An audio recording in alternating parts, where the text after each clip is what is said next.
ఇక ఛత్తీస్గఢ్ ఎన్కౌంటర్పై కేంద్ర హోంమంత్రి అమిత్ షా స్పందించారు. ఎన్కౌంటర్లో పాల్గొన్న బలగాలపై ప్రశంసలు కురిపించారు.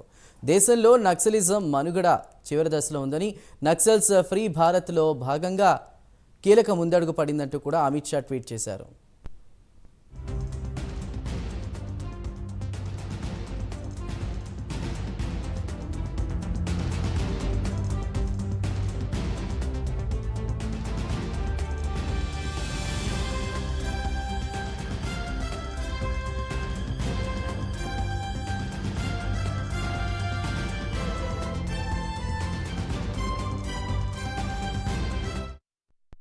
ఛత్తీస్గఢ్ ఎన్కౌంటర్పై కేంద్ర హోంమంత్రి అమిత్ షా స్పందించారు. ఎన్కౌంటర్లో పాల్గొన్న బలగాలపై ప్రశంసలు కురిపించారు. దేశంలో నక్సలిజం మనుగడ చివరి దశలో ఉందని, నక్సల్స్ ఫ్రీ భారత్లో భాగంగా కీలక ముందడుగు పడిందని అమిత్ షా ట్వీట్ చేశారు.